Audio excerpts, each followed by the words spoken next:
Candidato, quando o senhor era prefeito, a presidente Dilma firmou com o senhor um pacto de investimento de 8 bilhões de reais. Mas, mesmo ela sendo do seu partido, foi uma questão muito difícil de ser cumprida. Agora, no seu programa de governo, o senhor fala muito, inclusive no programa de combate à fome, em uma parceria em recursos que viriam do presidente Lula, caso ele seja eleito.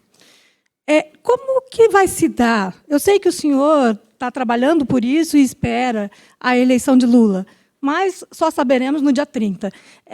Como que se daria, no caso da reeleição de Bolsonaro, a relação do governador Fernando Haddad com a União e como o senhor ia conseguir recursos para poder bancar esses programas todos que estão no seu programa?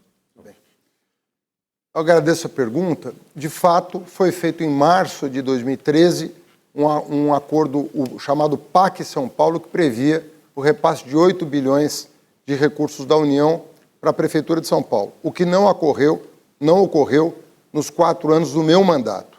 Não obstante isso, eu fui o prefeito que mais investiu na cidade de São Paulo dos últimos 30 anos. Foram 24 bilhões de reais em 4 anos, isso segundo as próprias agências de checagem de dados. É o recorde histórico dos últimos 30 anos. De lá para cá, o investimento tem caído, não só na cidade de São Paulo, como no estado de São Paulo e no país. Por exemplo, o meu adversário, Tarcísio de Freitas, não investiu praticamente nada em São Paulo. Você não acha uma placa de uma obra do governo federal em São Paulo durante os últimos 4 anos. Caiu praticamente a zero. Se você pegar o rol de estados, 26 estados do Distrito Federal, São Paulo ficou literalmente em último lugar nos investimentos federais. Então mudou muito para pior a relação federativa. Eu quero lembrar que também no que diz respeito à dívida de São Paulo com a União, nós tivemos também uma controvérsia com o governo federal. E naquele caso, eu cheguei a entrar com uma ação judicial, que foi ganha pela cidade de São Paulo, contra o governo federal, que obrigou a dívida da Prefeitura com a União cair de 75 bilhões para 27 bilhões. Então, o que eu quero te dizer com isso, com esse exemplo, é que, para mim, é óbvio que eu prefiro que o presidente Lula seja eleito e vou trabalhar muito para que isso aconteça. Mas eu vou defender os interesses de São Paulo, em primeiro lugar, porque eu serei eleito para defender os interesses do Estado de São Paulo. Então, mesmo quando era um presidente de um partido, do meu partido, eu fui capaz de ter independência suficiente para defender os interesses dos paulistanos. Não vou pensar 2 vezes em defender os interesses dos paulistas. Agora, São Paulo tem um orçamento de 300 bilhões de reais. Nós podemos redirecionar e repriorizar aquilo que mais interessa à população, que hoje está passando por muitas dificuldades. A pergunta agora é de Simone Queiroz, do SBT. Boa noite, Simone. Boa noite, Nascimento. Boa noite, candidato. O senhor citou há pouco o aumento que o senhor pretende fazer no salário mínimo paulista. Eu pergunto ao senhor, o senhor sempre explica que, dessa forma, além de aplacar os efeitos da inflação, é uma forma também de girar a economia do Estado, o que leva uma compensação mais adiante aos empresários que têm um peso maior no momento em que eles dão o reajuste para os salários. Pergunto ao senhor, como é que fica a situação daquele empregador que não se baseia no lucro, que é o caso do empregador doméstico e do microempresário também? Existe alguma forma, o senhor pretende fazer alguma forma de compensação a esse empregador que cumpre a lei, que registra o seu empregado e que vai ter, sim, um peso maior no pagamento de um salário mínimo maior, ainda que seja justo e necessário para quem precisa? Simone, nós não podemos pensar em prejudicar ainda mais a população de baixa renda do nosso Estado. Eu disse e repito, não é nenhum favor.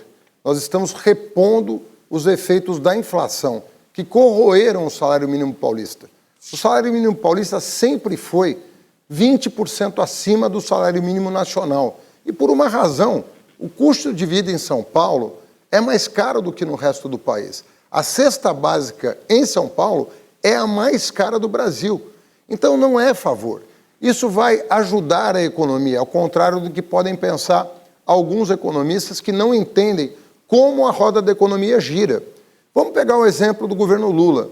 Em 8 anos, nós tivemos um aumento acima da inflação de 74%, acima da inflação. No caso do governo Bolsonaro, foi 0 acima da inflação, não teve nenhum ganho real. O que aconteceu com a economia no governo Bolsonaro?